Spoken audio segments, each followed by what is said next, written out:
ഇതാണ് കുട്ടനാട് ഞാൻ പറഞ്ഞ ഹോം സ്റ്റേ എന്ന് പറയുന്നതിൻ്റെ എൻ്റെ അഡ്രസ്സും ഫോൺ നമ്പറും ഉണ്ട്. ഇത് അവിടെ എടുത്ത ഒരു പിക്ചറാണ്. എന്ത് ഭംഗിയെ നോക്ക്. ഇത് ഞങ്ങൾ സ്റ്റേ ചെയ്ത അവിടെ ഉള്ള റൂമാണ്.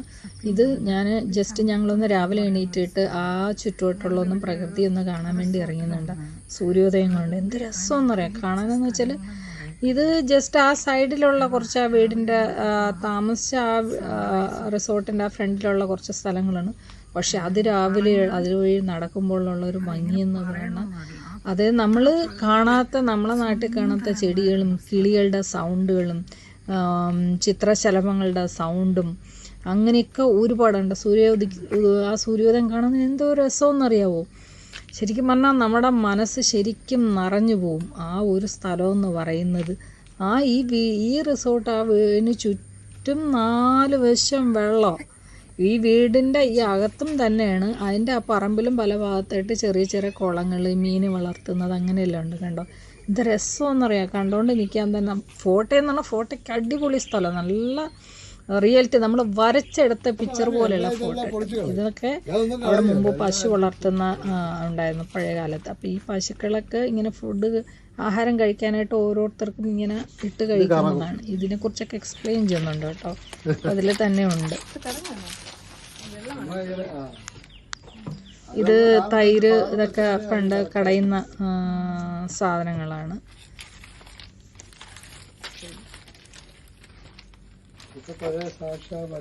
പഴയ ഇടിക്കുന്ന സാധനം. ഇത് ഉപ്പിടുന്ന പഴയ കാലത്ത് എല്ലാം വെള്ളം മഴ പെയ്ത് ഉപ്പിടുന്ന പഴയ കാലത്ത് കല്ലുപ്പ്.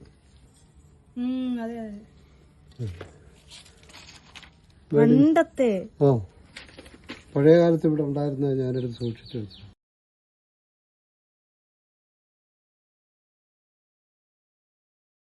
എല്ലാം പൊളിച്ചല്ലേ വരുന്നത്, ഉഴുന്നുപൊളിയ സാധനം.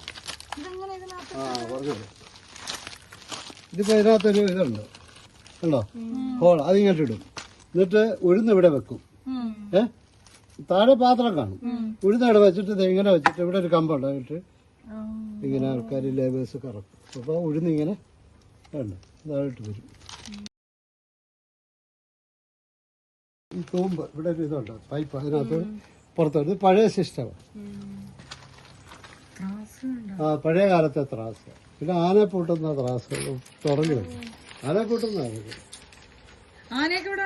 ഓ ഇല്ല, ആന അത് വള്ളമൊക്കെ പൂട്ടാൻ. ആനയൊക്കെ ഭയങ്കര പഴയ ചേതക്ക് വണ്ടി. എൻ്റെ തന്നെ ഇതല്ല, പഴയ ചേതക്കൊക്കെയാണ്. അത് ഉരലുകളൊക്കെ ഇത് അരക്കുന്ന എല്ലാം വരുമ്പോഴേ ടോപ്പില്ലാതെ പോവുകയും, ടോപ്പില്ലാതെ പോകുമ്പോൾ പാലമൊക്കെ പോകുമ്പോൾ ഇത്രയും ഹൈറ്റൂടെ കിട്ടുമല്ലോ, ഇതങ്ങ് ഡൗൺ ആക്കും. അതിനാണ് ഞാൻ പറയുന്നത്. ഇത് ചെയ്യുന്നുണ്ട് അത് പഴയ കാലത്തെ മുതലാളിമാര്, നെൽകർഷകർ മുതലാളിമാര് യാത്ര ചെയ്യുന്ന വള്ളമാണ്. ലേഡീസിന് ഈ ടോപ്പിനകത്തിരിക്കാം.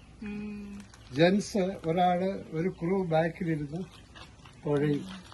മനസ്സിലായോ? ഒരു ക്രൂ ഫ്രണ്ടിലിരുന്ന് തുഴയും. മുതലാളി അവിടെ ഒരു പടിയുണ്ട്, അതേൽ ഇരുന്നിട്ട് ഓലക്കൊടയൊക്കെ പിടിച്ചിരിക്കും. അപ്പൊ മുതലാളിയുടെ ഭാര്യയും കുഞ്ഞ് 1-2 കുട്ടികളാണ് ഇതിനകത്തിരുന്നിട്ട് യാത്ര ചെയ്യും. അതെ. ഇത് കാർ പഴയ കുട്ടനാടനാന്ന് വായിച്ചു നോക്കും. കുട്ടനാട്ടുകാരുടെ ബെൻസാണ്. അത് ടീക്ക് വുഡിൽ ചെയ്തിരിക്കുന്നു. ഫുൾ ടീക്ക് വുഡാണ്. അതിന്റെ ടോപ്പ് എല്ലാം ടീക്ക് വുഡാണ്. കണ്ടില്ലേ? ഈ ഷട്ടേഴ്സ് ഒക്കെ തുറക്കാം. എന്താണെന്നറിയോ, അകത്ത് ലേഡീസൊക്കെ ഇരിക്കുമ്പോൾ അവർക്ക് കാഴ്ചകൾ കാണാൻ. ആണുങ്ങളവിടെ, ഭർത്താവ് അവിടെ ഫ്രണ്ടിലെ ഓലക്കൊടയൊക്കെ പിടിച്ചിരിക്കും. എന്റെ ഗ്രാൻഡ് ഫാദറിന്റെ വള്ളം. ഇതേപോലെ എന്റെ ഗ്രാൻഡ് ഫാദർ തിരുവനന്തപുരത്ത് വരെ പോയിട്ടുണ്ട്. അന്ന് പോകാമായിരുന്നു. വർക്കല ഒരു ഇതിന്റെ ഇതൊരു 125 കൊല്ലം, 125 കൊല്ലം മിനിമം. ഇത് ഇവരെ ഈ പാടത്തൊക്കെ റൈസ് ഫീൽഡ്സിലൊക്കെ എല്ലാം ഫെറി വേണമല്ലോ, അതിന് പോകുന്ന വള്ളങ്ങളാണ്. ഇത് 2 പേർക്ക് കയറാറുണ്ട്, 3 പേർക്ക്. ഇതെല്ലാം ഇപ്പോഴൊന്നും ഇല്ല. ഇതൊന്നും ആൾക്കാർക്ക് അറിയാൻ പോലും വേണം ഉണ്ടാക്കാൻ. എക്സ്പേർട്സ് എല്ലാം കഴിയും. 100-120 കൊല്ലത്തിന് മേളിൽ പഴക്കമായത് ഇതെല്ലാം. ഇത് 12 അത് മടക്കാം 100 വർഷം, ഒരു 75 വർഷം മുമ്പ് ആ വെള്ളം ഇങ്ങനെ ഇവിടെയാണ് പോവും. ഇവിടെ ആളിരിക്കും, അതിവിടെ പിടിപ്പിക്കും. മനസ്സിലായി? ആ കുഴപ്പമില്ല. അത് പുന്നെന്ന് പറയും, ഒരു തടി. അത് പോവില്ല. ഇല്ലേ ഇരിക്കുന്നു അവിടെ ആ കുറ്റിയിൽ ആ പെരയുടെ ഇവിടെ പല ടൈപ്പുണ്ട്. 2-3 നിലയൊക്കെ ഉള്ള കൂടെ 4-5 വരും.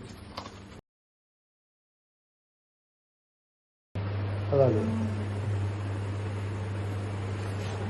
പിന്നെ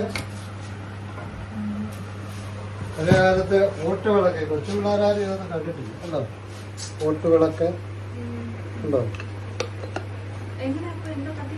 കത്തിക്കുന്നത് മണ്ണെണ്ണ തിരി വെച്ചിട്ട് ഹോളുണ്ട്. തിരി വെച്ചിട്ട്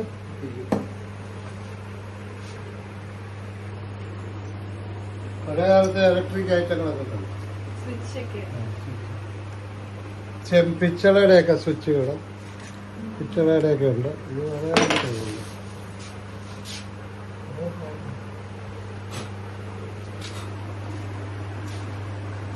പിച്ചളയാണ് ഇവിടുത്തെ തന്നെയാണ്. ഓരോ ലാംഗ്വേജ് എഴുതിയിട്ടിരിക്കുക, ഓരോ രാജ്യക്കാർക്ക്. നെതർലാൻഡ്, സ്പെയിൻ, ഓസ്ട്രേലിയ, ആണോ ഡെൻമാർക്ക് വരുന്നവര്, ഇറ്റലി, അവരുടെ ഭാഷകളൊക്കെ എഴുതിയിട്ടിരിക്കുക. ഞാൻ എഴുതിയിട്ടിരിക്കുക ഓരോ. കടല, പഷീഷ്, പഴം, ദാൻ, ബനാൻ, ബാത്തു, അങ്ങനെ ഓരോന്ന് ഫ്രഞ്ച്. അവർ വരുമ്പോ ആ ലാംഗ്വേജ് പറയുമ്പോൾ വെരി ഇൻട്രസ്റ്റ്. ഒത്തിരി പേര് വരും, ഒത്തിരി ആൾക്കാർ വരും സീസണിൽ.